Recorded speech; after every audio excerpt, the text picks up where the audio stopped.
Good morning everyone and welcome back to the channel.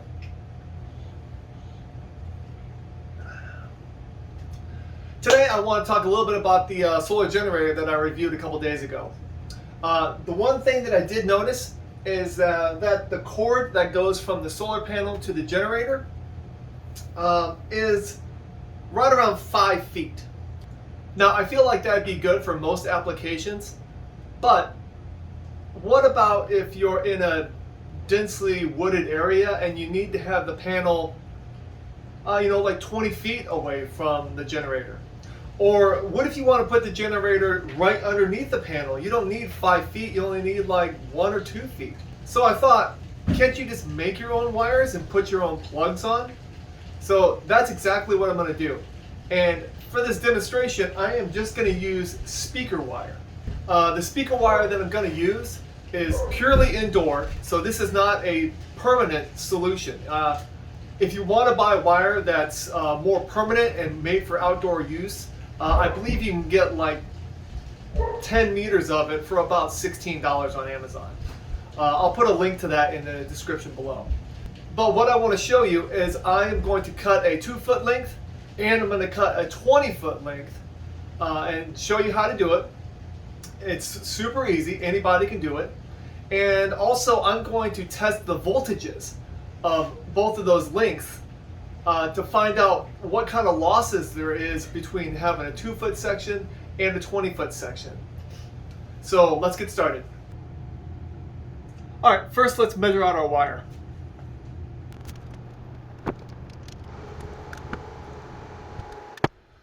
Alright, here's our 2-foot section.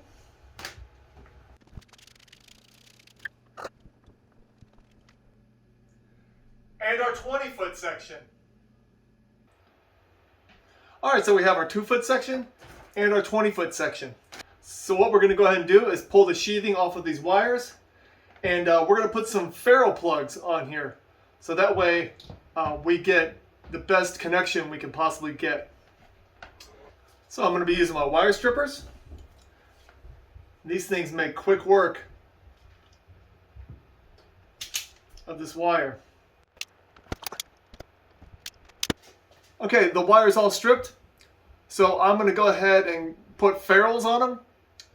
And this is 18 gauge wire, so I'm going to go ahead and use 18 gauge ferrules. You want to make sure you use the correct ferrule size for the wire size. And my ferrule kit comes with a nice color-coded wire size ferrule adapter chart right here, so I know exactly which one I'm going to use. And according to this, 18 gauge is the red ferrules.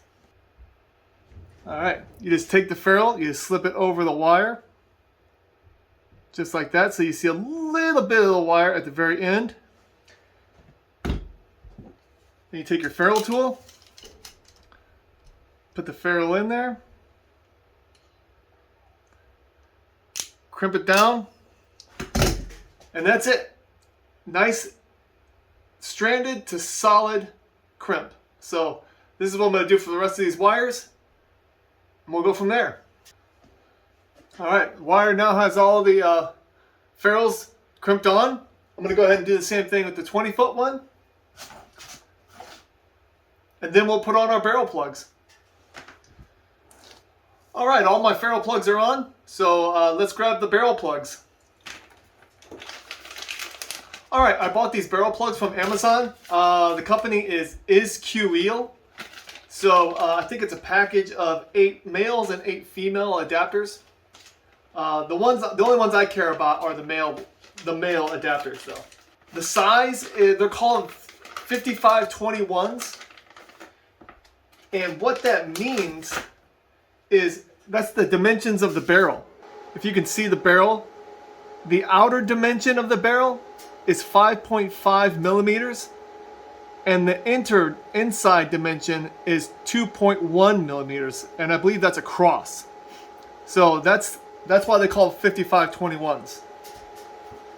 And as you can see, it comes with a female and a male adapter. Yep, and they just go right in. And what's nice about these is that they come with little screws and little ports. So that's why I put ferrules in there, so that I can easily put the ferrule plug right in there and then tighten it down so it's a nice secure fit. In a long-term solution, you would want to tighten it down, and then you would want to put electrical tape over the whole thing. That way it's a more secure, watertight fit. So we're going to go ahead and put these types of plugs on these two wires. All right, and on these plugs, like I said, there's a little screw that will tighten it down. And then there's also a plus and minus signs. You'll want to make sure and keep your positives and negatives the same when you connect these.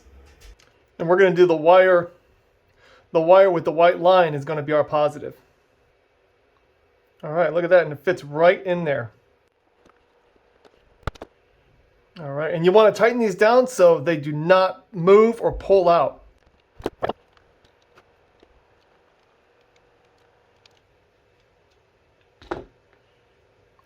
Okay, and there is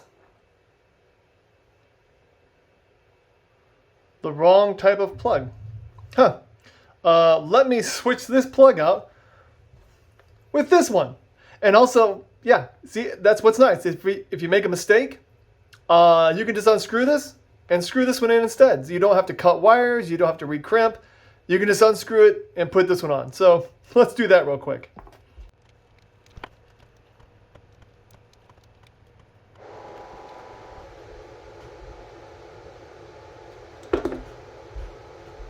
All right, and look at that. Under a minute, I was able to swap out this plug with this plug, and no harm done. Let's go ahead and do the other side. And there it is. Here's our 2 foot cord right here.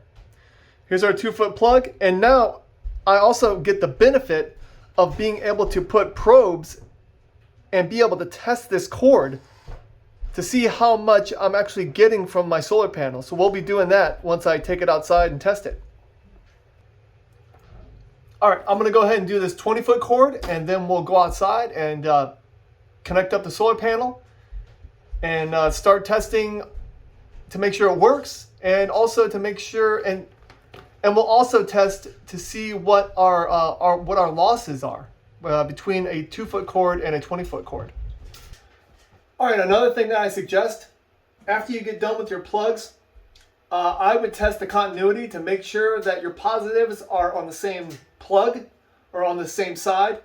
On this one, you can easily tell it's only 2 feet, but when you're talking about a 20 foot cord, or if you're doing something longer, or even 10 feet, I mean, a 10 foot cord, you can't really follow this very well. So I would test the continuity on this. All you need to do is take your multimeter and put it on the continuity setting. And then you would take one of your probes and put it on, let's just put it on the positive. And then we're going to take the other probe and put it on the other side positive, on the other plug. And when you do that, you should hear a beep. That means that there's continuity and that this line is good. So we're going to go ahead and do the negative side. And there you hear it again. The continuity is good. If you do it to your positive, and then if you do it to your positive on this side and you don't hear anything, and it says OL on the multimeter, I believe that means open line, maybe? I don't know. But that makes sense to me. It means open line, and that means that there's no connection. It's open. So you always want to test your continuity when you're making these plugs, because the last thing you want to do is have reverse polarity on your wire, and it can ruin your whole system. It can make your wire burn up. I mean, for safety's sake, always check your continuity when you're connecting these wires. All right, now that we got our wires done, let's go ahead and take them outside and see what kind of power we can get from our solar panel.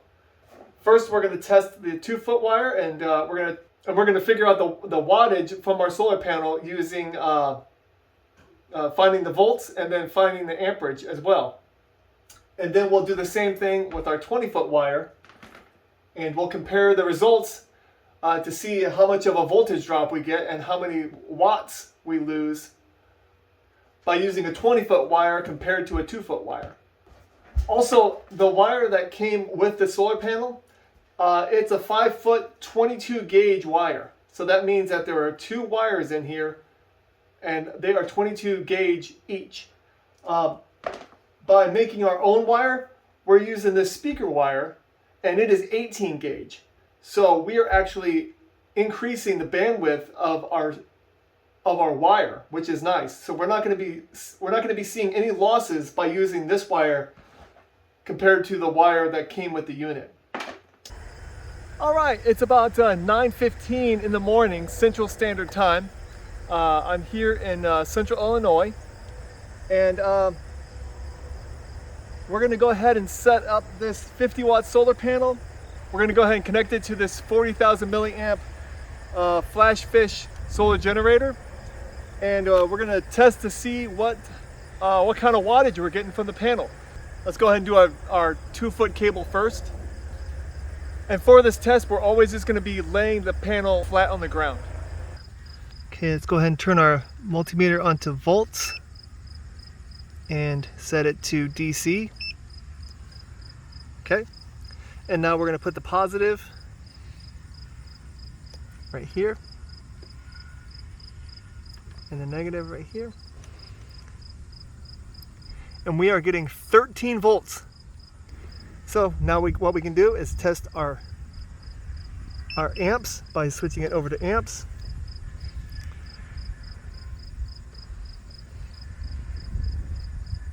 Separate this out a little bit so we can get a good clamp. Put it on the negative side here. You see that? Actually it's 1.94, 1.95, 1.96. So we'll just do 1.95 amps. So let's get our calculator out, and we're going to say 13.01 volts times how many amps? 2 amps. So we'll just say 2 amps. We got 2 amps right now, times 2. So we are getting 26.02 watts from this solar panel right now. So we're getting a little bit over 50% from this panel. It's 9:15 in the morning Central Standard Time, and it's a nice sunny day. All right, now it's time to try and test our 20-foot cable. All right, so let's go ahead and unplug this.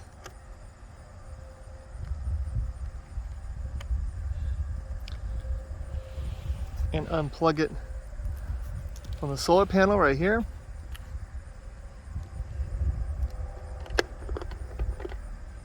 And now let's plug in our 20-foot cable. Here's the other end. We're going to go ahead and plug it in. Okay, so let's go ahead and check the volts first. Change it to volts, select it to DC. Positive, negative. And we are getting 13.04 volts. So that is actually more. That is more than the 2-foot one. So that probably means that we got a little bit more sunshine. And then our amps.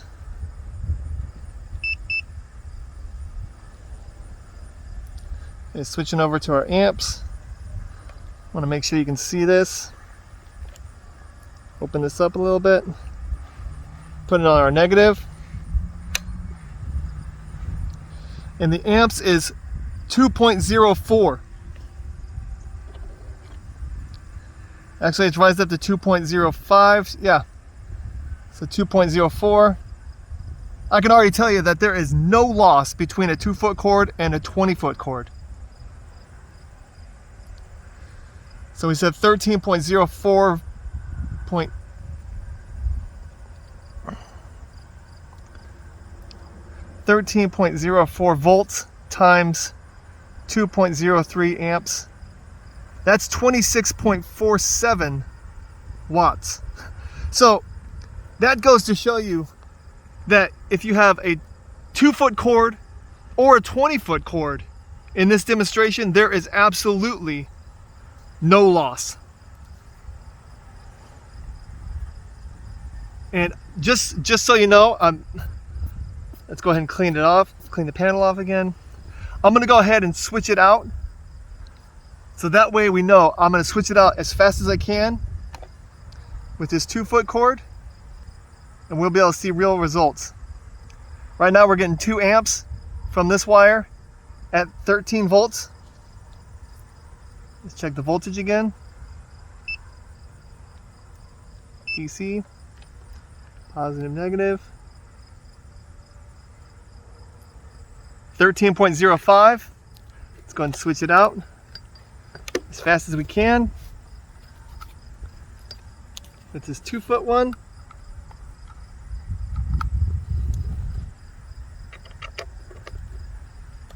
All right. Voltage.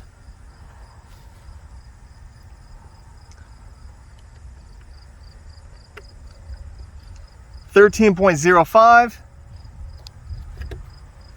amps.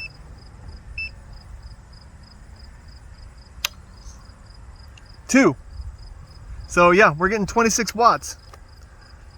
No line loss between a 2-foot cord and a 20-foot cord. All right, well, what I think I've found is that it doesn't matter if you make a 2-foot cable or a 20-foot cable. You're not going to lose any wattage because of the distance of the cable. And so, you know, everything that I used today, I will have links in the description below so you can find them super easy. If you don't like the 5-foot cable that came with your Flashfish 50-watt solar panel, you could just take some speaker wire or pick up some actual outdoor wire and create a wire that's pretty much any length you want. I would say up to 20 feet, and you would get the exact same results. So I hope you got something from this video. If you like this video, please hit that thumbs up. If you have any questions or any comments about how I did this video, please leave them in the comment section. And if you want to see more of my content, please hit subscribe. It really helps out. Thank you so much, and have a great day. Bye-bye.